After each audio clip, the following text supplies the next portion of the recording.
बिस्मिल्लाहिर्रहमानिर्रहीम। अस्सलाम वालेकुम dear students, welcome to my YouTube channel mathematics with Kamran Baloch. आज हम 11th क्लास की मैथमेटिक्स की एक्सरसाइज 1.3 और इसका क्वेश्चन नंबर 3 और 4 सॉल्व करेंगे। इससे पहले हमने क्वेश्चन नंबर 1 और 2 सॉल्व किया है। इसके रिलेटेड भी मैंने लिंक्स डिस्क्रिप्शन में दे दिए हैं, अगर आप लेक्चर लेना चाहते हैं तो इसको भी आप अंडरस्टैंड कर सकते हैं। तो तीसरे क्वेश्चन की तरफ चलते हैं। Find the roots of z power 4 plus 7 z square minus 144 is equal to 0 and hence express it as a product of linear factors. हमें यहाँ पर ये कहा गया है कि फाइंड द रूट्स, यानी कि यहाँ पर हमने z की वैल्यू मालूम करनी है। और फिर दूसरे नंबर पर हमें ये भी कहा गया है कि z के लीनियर फैक्टर्स के तौर पर लिखें इनको, यानी कि ऐसे फैक्टर बनाएं जिनमें z की जो पावर है वो 1 हो। तो सबसे पहले हम इसकी वैल्यू की तरफ चलते हैं। z power 4 plus 7 z square minus 144 is equal to 0। तो ये आम सी जो है यहाँ पर फैक्टराइजेशन होगी, जिसमें हम z की वैल्यू जो है वो मालूम कर सकते हैं। तो आखिरी हिस्सा हमारे पास है -144 और दरमियान वाला हिस्सा है +7z। तो हम इनको रफ अमल में लिख लेते हैं, -144 को और +7 को। फिर खुद से दो हिस्से लें जिनको ज़रब करें तो 144 बने माइनस का, और उनको जमा या माइनस करें तो हमारे पास 7 बनना चाहिए। तो हमारे पास दो हिस्से हैं, एक है 16 और एक है 9। तो फिर आपने ये सोच कर इनके साथ अलामतें लगानी है। याद रखना है इनमें से जो बड़ा हिस्सा होगा उसके साथ वो अलामत लगेगी जो हमें दरमियान वाले हिस्से के साथ चाहिए। और फिर अगर इसके साथ माइनस है तो इसके साथ इन दोनों की अलामतें जो है वो डिफरेंट होनी चाहिए। तो आप देखें दो अलामतें मुख्तलिफ हैं, तो 16 में से 9 माइनस करेंगे तो ये हमारे पास 7 आएगा, और इसके साथ अलामत जो है वो हम बड़े हिस्से की लगाएंगे। इन्हीं को अगर हम ज़रब करें तो जमा नफ़ी नफ़ी हो जाएगा, 16 को 9 के साथ ज़रब करें तो 144 होता है। तो जब फैक्टराइजेशन करते हैं तो पहला हिस्सा और आखिरी हिस्सा जो है ये उसी तरह लिखा जाता है। ये दरमियान वाले हिस्से की जगह पर ये वाले दो हिस्से लिखेंगे। एक हिस्सा हमने लिया 16 और इसके साथ ये दरमियान वाला वेरिएबल आएगा z स्क्वायर, और दूसरा हिस्सा हमने लिया -9, उसके साथ भी हम z स्क्वायर लेंगे। इसके बाद इन दो में से हम कॉमन लेंगे कि अगर कुछ कॉमन जाता है तो पहले दो में से भी कॉमन लेंगे और फिर इन दोनों में से। तो इन पहले दो में से z की ताकत 2 जो है ये कॉमन जाता है, यहाँ पर अंदर हमारे पास z की ताकत 2 बचेगा और यहाँ पर सिर्फ 16 बचेगा क्योंकि z स्क्वायर जो है वो बाहर गया। और इन दोनों में से 9 कॉमन जाता है क्योंकि 9 वाला टेबल जो है 144 पर जाता है। तो अंदर हमारे पास यहाँ पर z स्क्वायर बचेगा क्योंकि 9 बाहर गया, और ये माइनस माइनस प्लस हो जाएगा। 9 वाला टेबल इस 144 पर 16 दफ़ा जाता है, बराबर है 0। उसके बाद आप देखिए z स्क्वायर प्लस 16 इधर भी है और इधर भी है, तो इसी z स्क्वायर प्लस 16 को हम कॉमन ले लेंगे और हमारे पास अंदर बचेगा z स्क्वायर माइनस 9 बराबर है 0। चूंकि हमने सबसे पहले रूट्स मालूम करने, हमें ये कहा गया रूट्स, तो हम पहले रूट्स फाइंड करेंगे, बाद में फिर उनके लीनियर फैक्टर्स हम बनाएंगे। तो रूट्स मालूम करने के लिए फिर हम क्या करते हैं, ये जो पहला फैक्टर है इसको भी 0 के बराबर रख देंगे, और जो दूसरा फैक्टर है z स्क्वायर माइनस 9 इसको भी हम 0 के बराबर रख देंगे। तो z की वैल्यू हमें चाहिए तो ये इधर रहने देंगे, जमा 16 जो है इधर आकर -16 हो जाएगा। इसी तरह ये -9 इधर आकर जमा 9 हो जाएगा। हमें सिर्फ z की वैल्यू चाहिए, z स्क्वायर नहीं चाहिए, तो हम फिर दोनों तरफ स्क्वायर रूट ले लेंगे, इधर भी स्क्वायर रूट ले लेंगे और यहाँ पर भी हम स्क्वायर रूट ही ले लेंगे। उसके बाद हमें यहाँ पर भी z की वैल्यू चाहिए, इधर भी स्क्वायर रूट और यहाँ पर भी स्क्वायर रूट, और स्क्वायर रूट के बाद यहाँ पर हम जमा माइनस लिखते हैं ये इस रकम के साथ। अब लेफ्ट हैंड साइड पर आप देखें ये z स्क्वायर और ये जज़र आपस में कैंसिल हो जाएंगे, हमारे पास सिर्फ z बचेगा, और ये प्लस माइनस उसी तरह। 16 का जो जज़र है वो 4 होता है, लेकिन 16 और ये जज़र के अंदर माइनस भी है। तो फिर इसको मैं रफ अमल में आपको बताऊं कि इसको हम कैसे हल करते हैं। -16 है तो हम इसको लिख लेते हैं, 16 को दो हिस्सों में तोड़कर लिख लेंगे, यानी कि -1 ज़रब 16, क्योंकि 16 का जज़र तो हमारे पास है, माइनस का नहीं था, तो फिर हम इसको 1 के साथ मल्टीप्लाई करवा देते हैं, यानी कि ये रहेगा वही 16 को 1 के साथ अरब करें दोबारा 16 ही रहेगा। 1 क्यों लेकर आते हैं, क्योंकि -1 का जो जज़र है ये अयोटा की वैल्यू होती है, ये -1 का जज़र ये अयोटा के बराबर होता है, तो इसलिए ये -1 का जज़र जो है यहाँ पर हम अयोटा लिख लेंगे। या सिंपली आप इतना याद रखें कि जज़र के अंदर अगर माइनस आ जाए तो उसकी जगह पर अयोटा लिखा जाता है। और यहाँ पर भी जज़र और मुरब्बा जो है ये कैंसिल, और प्लस माइनस हमारे पास बचेगा, 9 का जज़र लिया जाए तो 3 आता है। तो ये हमारे पास अब फैक्टर्स, ये हमारे पास रूट्स आ गए हैं। मैं इनको एक ही z के अंदर लिख रहा हूँ। एक हमारे पास आया है +4 अयोटा, एक हमारे पास है -4 अयोटा, एक रूट हमारे पास जमा का 3 है और एक हमारे पास माइनस का 3 है। ये हमने रूट्स मालूम कर लिए जो कि हमें पहले हिस्से में कहा गया था। दूसरे हिस्से में हमें ये कहा गया है and hence express it as a product of linear factors, के इसको लीनियर फैक्टर के प्रोडक्ट के तौर पर भी लिखें। तो ये बड़ा आसान है। यहाँ से ये आप इसको यहाँ से भी हल कर सकते हैं, इनका स्क्वायर ले लें, ए स्क्वायर माइनस बी स्क्वायर वाले फार्मूले से, या फिर जब रूट्स आ जाएँ तो फिर इनको हल करना जो है वो बड़ा आसान होता है। देखिए हमारे पास z का एक रूट आया है जमा 4 अयोटा, तो इसका जो एक फैक्टर बनेगा वो होगा z जमा 4 अयोटा। दूसरा रूट हमारे पास बनेगा z माइनस 4 अयोटा। तीसरा रूट हमारे पास होगा z जमा 3 और चौथा रूट होगा हमारे पास z माइनस 3। और ये हमने देखें इनको प्रोडक्ट की शक्ल में लिखा, और कौन सा प्रोडक्ट है, z की लीनियर पावर है, लीनियर फैक्टर्स हमारे पास है। हमें यही कहा गया था कि एक्सप्रेस करें किस में, प्रोडक्ट ऑफ लीनियर फैक्टर्स। तो ये देखें ये प्रोडक्ट भी है और ये फैक्टर भी लीनियर है, बड़ा आसान है। आप सबसे पहले उस क्वेश्चन को लिखें, उसकी फैक्टराइजेशन करें, फैक्टराइजेशन करने के बाद आपके पास रूट्स आएंगे और इन्हीं रूट्स को आप ब्रैकेट्स में लिख दें, ये आपका प्रोडक्ट आ जाएगा लीनियर फैक्टर्स का, और ये इसका फाइनल आंसर है। क्वेश्चन नंबर 4 की तरफ चलते हैं। Solve the following complex quadratic equations bye completing square method. यहाँ पर हमें ये कहा गया है कि जितनी भी आपको क्वाड्रेटिक इक्वेशंस दी गई हैं इनको हल करें, और किस तरीक़े से हल करें, कंप्लीटिंग स्क्वायर मेथड से। तो ये बहुत आसान मेथड है। इस मेथड को समझने के लिए इसके स्टेप्स मैंने आपकी आसानी के लिए उर्दू में लिख दिए हैं ताकि आपको आसानी से समझ आ सके। इसके 3 स्टेप्स हैं, अगर आप इनको फॉलो करें तो ये सवाल आपको हल करना बड़े आसान हो जाएंगे। सबसे पहला काम जो है, इस इक्वेशन में कांस्टेंट जो रकम होगी मुस्तकिल, यानी कि जिसके साथ z नहीं होगा, उसको बराबर की दूसरी साइड पर ले जाएंगे। ये पहला काम हमारा ये होगा। दूसरा ये होगा, z स्क्वायर के अददी सर को 1 बनाना है हमने। z का जो भी अददी सर होगा उसको हमने 1 बनाना है। और 1 कैसे बनाएंगे, 1 बनाने के लिए z स्क्वायर का जो भी अददी सर हो उससे तकसीम कर दें। z स्क्वायर का जो भी अददी सर होगा, चाहे 2 है, 3 है, 7 है, a है, b है, जो भी अददी सर है उसके साथ हम पूरी इक्वेशन को डिवाइड कर देंगे। फिर तीसरा स्टेप ये है, z के अददी सर को 1/2 से ज़रब करेंगे, जो भी अददी सर होगा कोएफिशिएंट, और उसका मुरब्बा जो है मुसवात के दोनों तरफ हम जमा कर देंगे, तो फिर मुरब्बा की तकमील हो जाएगी, यानी कि स्क्वायर जो है वो कंप्लीट हो जाएगा। सबसे पहला काम आपने कांस्टेंट पर करना है, फिर आपने z स्क्वायर के साथ ये अददी सर जो होगा उसके साथ डिवाइड करना है, फिर आपने z के अददी सर को 1/2 के साथ ज़रब करना है। यानी कि इस इक्वेशन के अंदर जो भी तीनों रकमें दी गई हैं तीनों के साथ कोई ना कोई हमने फंक्शन ज़रूर करना है। तो पहला स्टेप हमारा ये था कि जो कांस्टेंट होगा उसको हम बराबर की दूसरी साइड पर ले जाएंगे। जमा 4 है, इधर आकर -4 हो जाएगा। उसके बाद हमने कहा है कि z स्क्वायर का अददी सर 1 बनाना है। तो 1 कैसे बनेगा, z स्क्वायर का जो भी अददी सर होगा 2 है, तो हम 2 के साथ इस पूरी इक्वेशन को हम डिवाइड कर देंगे, और हर हिस्से को डिवाइड करना है। ये इसके हम स्टेप्स को फॉलो कर रहे हैं। तो ये वाला 2 इस 2 के साथ कैंसिल हो जाएगा। तो आप देखें z स्क्वायर का अददी सर जो है कोएफिशिएंट वो 1 बन गया है, और इसका जो कोएफिशिएंट है वो -3/2 z, और ये 2 वाला टेबल 4 के ऊपर 2 दफ़ा जाता है। आप इस इक्वेशन को 1 का नाम दे दें, आपकी मर्ज़ी है, या इसी तरह आप इसको रहने दें तब भी ठीक है। हमने सबसे पहले कांस्टेंट को इधर लेकर गए हैं, फिर z स्क्वायर के अददी सर के साथ हमने तकसीम किया है। फिर तीसरा स्टेप मैंने आपको बताया था कि जो z का कोएफिशिएंट होगा उसको 1/2 से ज़रब करके उसका मुरब्बा जो है इस मुसावात के हम दोनों तरफ जमा करेंगे। तो यहाँ पर आप लिख भी सकते हो कि multiplying coefficient of z by 1/2। z का जो कोएफिशिएंट है 3/2, इसको हम 1/2 के साथ ज़रब कर देंगे। देखिए ये कैंसिल नहीं होते, तो 3 को 1 के साथ मल्टीप्लाई करें दोबारा 3, और 2 को 2 के साथ मल्टीप्लाई करें तो 4 हो जाता है। लेकिन हमने ये कहा था कि इसका जो स्क्वायर है वो हम इधर दोनों तरफ ऐड करेंगे। तो यहाँ पर हम लिख देंगे adding 3/4 square in equation 1। Both side में आपने ऐड करना है। तो इक्वेशन 1 ये है आपके पास, इधर भी ऐड कर दें और यहाँ पर भी। तो ये हो जाएगा z square -3/2z plus 3/4 square is equal to -2, और -2 के साथ भी हमने 3/4 का स्क्वायर जो है ये ऐड करना है।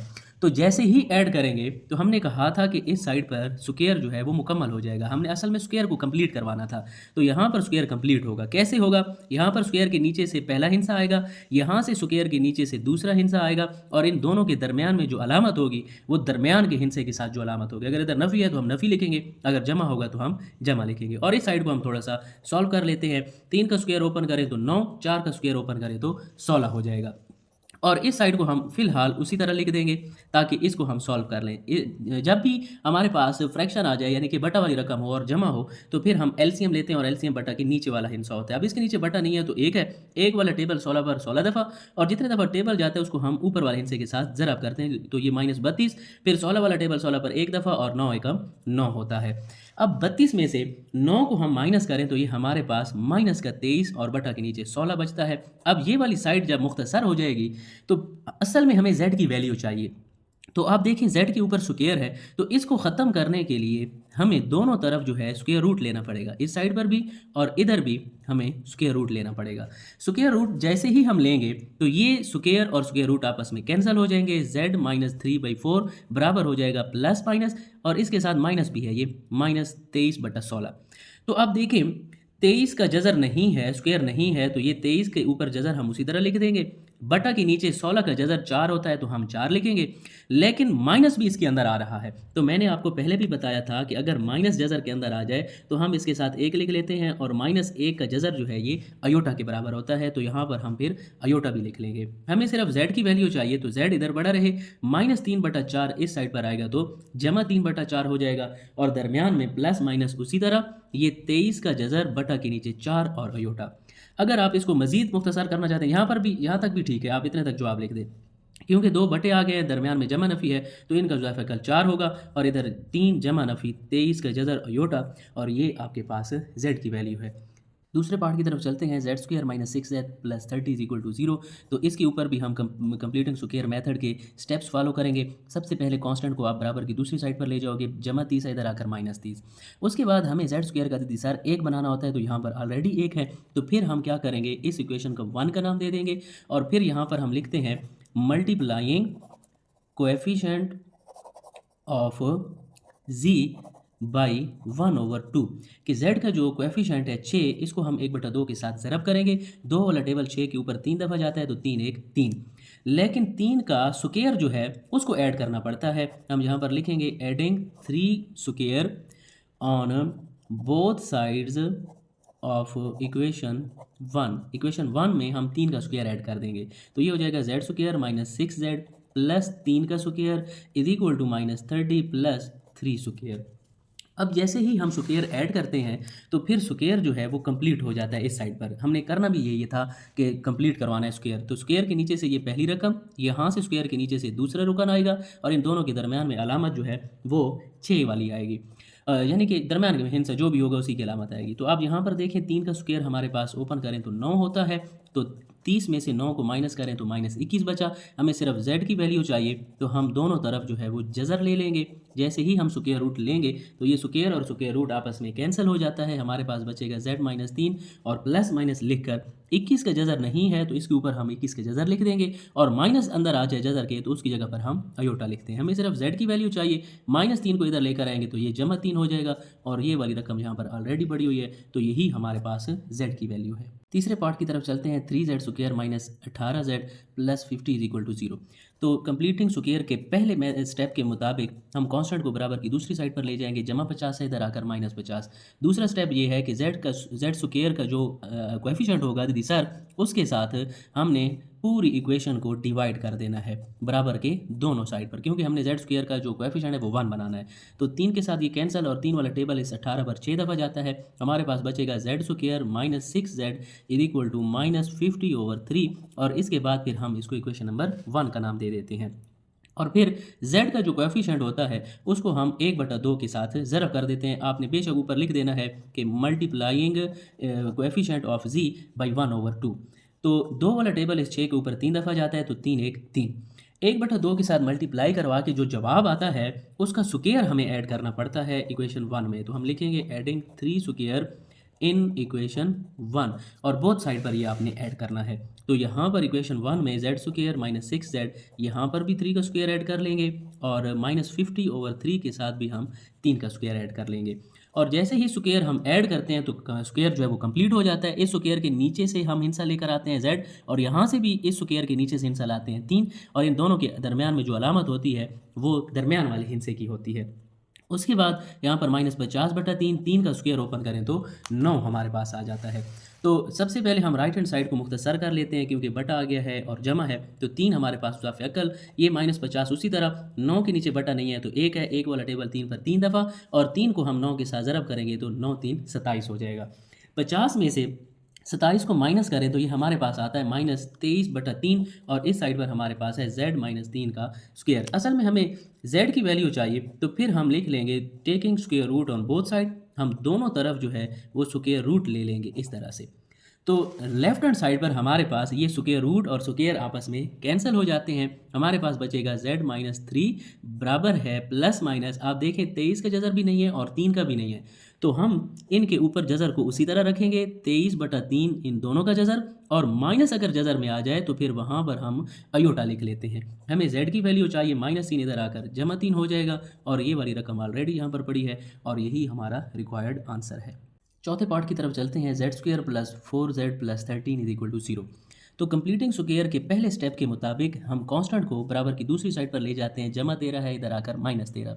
दूसरा स्टेप हमारा ये होता है कि z² का कोएफिशिएंट हमने 1 बनाना होता है, और ये ऑलरेडी 1 है, तो जैसे ही इसका स्क्वायर इसका कोएफिशिएंट हमें 1 नज़र आता है, फिर हम इसको इक्वेशन नंबर 1 कह देते हैं। उसके बाद फिर हम लिखते हैं multiplying coefficient of z by 1/2। यहाँ पर आपने खुद लिख लेना है, मैंने पहले 1-2 क्वेश्चन में आपको लिख कर दिया, अब वैसे बता रहा हूँ, आपने यही बात यहाँ पर लिखनी है कि multiplying coefficient of z by 1/2। तो z का जो कोएफिशिएंट है 4, इसको हम 1/2 के साथ मल्टीप्लाई कर लेंगे, और 2 वाला टेबल इस 4 के ऊपर 2 दफ़ा जाता है, 2 को 1 के साथ मल्टीप्लाई करवाएं तो दोबारा 2 ही रहता है। लेकिन जो जवाब आता है उसका स्क्वायर हमें ऐड करना पड़ता है, तो यहाँ पर हम लिखते हैं adding 2 square on both sides of equation 1 की दोनों साइड पर हम इसका स्क्वायर ऐड करेंगे, z² + 4z + 2 का स्क्वायर हम इस साइड पर भी ऐड करेंगे, और इस -13 के साथ भी हम 2 का स्क्वायर ऐड करेंगे।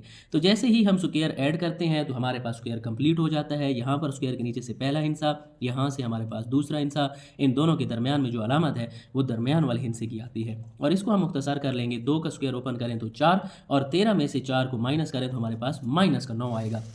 और आप देखें z+2 का स्क्वायर है, हमें सिर्फ z की वैल्यू चाहिए, इसके ऊपर स्क्वायर को हमने ख़त्म करना है, तो उसके लिए हमें स्क्वायर रूट जो है वो दोनों साइड पर लेना पड़ेगा। तो जैसे ही स्क्वायर रूट लेते हैं तो स्क्वायर और स्क्वायर रूट कैंसिल हो जाते हैं, z+2 बराबर है +-9 का स्क्वायर हमारे पास 3 होता है, और जब माइनस आ जाए स्क्वायर रूट में तो हम उसकी जगह पर अयोटा लिख लेते हैं। हमें z की वैल्यू चाहिए तो +2 को इधर लेकर आएंगे तो ये -2 हो जाएगा, +-3 अयोटा ऑलरेडी इधर पड़ा है, और यही इसकी वैल्यू है। पांचवें पार्ट की तरफ चलते हैं। 2z² + 6z + 9 = 0। हमने इसको कंप्लीटिंग स्क्वायर मेथड से सॉल्व करना है, तो उसका पहला स्टेप ये है कि जो कांस्टेंट होता है उसको हमने बराबर की दूसरी साइड पर ले जाना है। फिर दूसरा स्टेप हमारे पास ये होता है कि z² का जो कोएफिशिएंट है वो हमने 1 बनाना है। 1 कैसे बनेगा, जो z² का कोएफिशिएंट है उसके साथ हम डिवाइड कर देते हैं, और इसका कोएफिशिएंट अब 2 है, तो 2 के साथ हम सारी इक्वेशन को डिवाइड कर देंगे। तो आप देखें ये 2 के साथ जब कैंसिल होगा तो z² का कोएफिशिएंट ये हमारे पास 1 बन गया, और ये 2 वाला टेबल इस 6 के ऊपर 3 दफ़ा जाता है, हम 3z लिख लेंगे, और ये कैंसिल नहीं होते तो हम -9/2 सीधा लिख कर फिर हम इसको इक्वेशन नंबर 1 का नाम दे देते हैं। उसके बाद पहले कांस्टेंट को इधर लेकर जाना है बराबर दूसरी साइड पर, फिर z² का कोएफिशिएंट 1 बनाना है। उसके बाद तीसरा स्टेप ये होता है कि z का जो कोएफिशिएंट होता है उसको मल्टीप्लाई करवाना पड़ता है 1/2 से, multiplying coefficient of z by 1/2। z का कोएफिशिएंट है 3, इसको हम 1/2 के साथ मल्टीप्लाई करवाएंगे, ये कैंसिल नहीं होता तो 3 1 3/2। जो जवाब आता है उसका फिर स्क्वायर लिया जाता है, स्क्वायर लेकर उसी को ऐड किया जाता है, एडिंग 3/2 स्क्वायर इन इक्वेशन 1। और ये जो इक्वेशन 1 है यहाँ पर भी ऐड कर लेंगे और इधर भी ऐड कर लेंगे। तो इक्वेशन 1 के अंदर हम इसको ऐड करेंगे तो ये हो जाएगा z² + 3z 3/2 होल स्क्वायर = यहाँ पर है -9/2, ये उसी तरह, और इसी स्क्वायर को हम इधर भी ऐड करेंगे। ये असूल है बराबर की दोनों साइडों पर स्क्वायर या जो भी ऐड करना हो चीज़ वो दोनों साइडों पर जमा या माइनस की जाती है।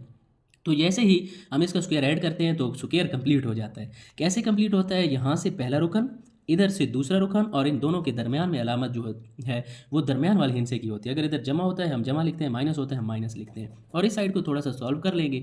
3 का स्क्वायर ओपन करें तो ये हमारे पास 9, और 2 का स्क्वायर ओपन करें तो ये 4 हो जाता है। इस तरह इसको हम मज़ीद मुख्तसर करेंगे। 2 बटे आ गए हैं और इनके दरमियान जमा है, तो हम इनका ज़ाफ़ा ले लेंगे। 2 वाला टेबल 4 पर 2 दफ़ा और 2 को -9 के साथ ज़रब करेंगे तो -18। 4 वाला टेबल 4 पर 1 दफ़ा और 1 को 9 के साथ ज़रब करवाएँ तो 9 ही रहेगा। तो -18 में से 9 निकालें, माइनस करें तो -9/4 बचता है। ये वाली साइड अब मुख्तसर हो गई और इस साइड पर यही साइड चलती आएगी। हमें सिर्फ z की वैल्यू चाहिए, तो फिर हम क्या करेंगे कि ये स्क्वायर ख़त्म करने के लिए दोनों तरफ हमें स्क्वायर रूट लेना पड़ेगा। हम दोनों तरफ स्क्वायर रूट ले लेंगे। जैसे ही स्क्वायर रूट लेते हैं तो स्क्वायर और स्क्वायर रूट कैंसिल, z + 3/2 बचेगा। प्लस माइनस उसी तरह 9 का स्क्वायर रूट जो है वो 3 होता है, 4 का स्क्वायर रूट 2 और स्क्वायर रूट के अंदर माइनस आ जाए तो उसकी जगह पर हम आयोटा लिख लेते हैं और ये मैं पहले पार्ट्स में आपको बता चुका हूँ।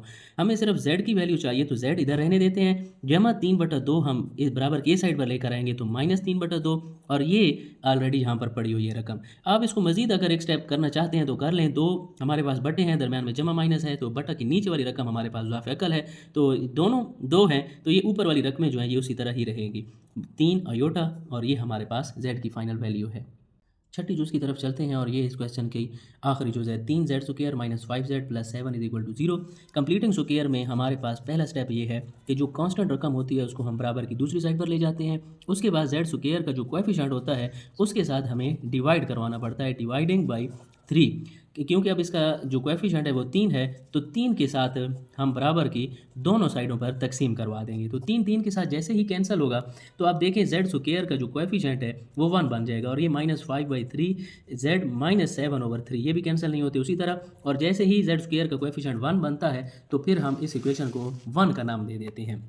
और उसके बाद हमारा काम होता है z का जो कोएफिशिएंट है उसको हमने मल्टीप्लाई करवाना होता है 1/2 के साथ। तो हम यहाँ पर लिखेंगे multiplying coefficient of z by 1/2। तो 1/2 के साथ हम z का जो कोएफिशिएंट है 5/3 उसके साथ ज़रब करवा देंगे, तो 5 1 5 और 3 2 6 हो जाएगा। लेकिन इसी का फिर स्क्वायर जो है वो ऐड करना पड़ता है, तो 5/6 इसका स्क्वायर हम लिखेंगे एडिंग इन इक्वेशन 1। ये जो इक्वेशन 1 है इसके दोनों तरफ हम जमा करेंगे। तो इक्वेशन 1 है z square -5/3z plus 5/6 whole square -7/3 plus 5/6 whole square. तो जैसे ही हम इसका स्क्वायर दोनों तरफ ऐड करते हैं तो हमारे पास स्क्वायर जो है वो कंप्लीट हो जाता है। यहाँ से z और इधर से 5/6 लिखेंगे और इन दोनों के दरमियान में जो अलामत होगी वो दरमियान वाले हिस्से की होती है। अगर इधर माइनस है तो हम माइनस लिखेंगे और इस साइड को हम थोड़ा सा मुख्तसर कर लेंगे। 5 का स्क्वायर ओपन करें तो 25 और 6 का स्क्वायर ओपन करें तो 36 हो जाता है। 2 बटे आ गए हैं और दरमियान में जमा है तो हम इनका ज़ाफ़ा ले लेंगे। 3 और 36 का ज़ाफ़ा हमारे पास 36 ही होता है, तो 3 वाला टेबल 36 पर 12 दफ़ा जाता है, तो 12 को हम 7 के साथ जब ज़रब करवाएंगे तो 12 7 84 होता है। और 36 वाला टेबल 36 पर 1 दफ़ा और 25 को 1 के साथ ज़रब करवाएंगे तो दोबारा 25। अब 84 में से हम 25 को माइनस करेंगे तो ये हमारे पास -59/36 बचेगा और बराबर की इस साइड पर हमारे पास ये रकम चली आ रही है। हमें सिर्फ z की वैल्यू चाहिए, तो हम क्या करेंगे, इसके ऊपर स्क्वायर है तो इधर भी स्क्वायर रूट ले लेंगे और बराबर की इस साइड पर भी हम स्क्वायर रूट ले लेंगे। तो जैसे ही स्क्वायर रूट लेंगे तो स्क्वायर रूट और स्क्वायर ये कैंसिल हो जाते हैं, हमारे पास बचेगा z -5/6 प्लस माइनस। अब 59 का स्क्वायर नहीं है तो इसके ऊपर हम स्क्वायर उसी तरह लिख लेंगे और 36 का जो स्क्वायर है वो 6 होता है और अगर माइनस आ जाए स्क्वायर रूट के अंदर तो उसकी जगह पर हम आयोटा लिख लेते हैं। हमें सिर्फ z की वैल्यू चाहिए, तो z इधर पड़ा रहे, ये -5/6 है, इसको इधर लेकर आएंगे तो जमा 5/6 हो जाएगा, 59/6 और साथ में आयोटा। आप इतने तक हल कर लें तो यहाँ तक भी ठीक है। एक स्टेप मज़ीद करना चाहें कि 2 बटे आ गए हैं, दरमियान में जमा माइनस है, तो यही आपका एलसीएम है। तो क्योंकि एलसीएम सेम है तो ऊपर वाली रकमें जो है ये दोनों उसी तरह ही रहेंगी और ये z की फ़ाइनल वैल्यू है।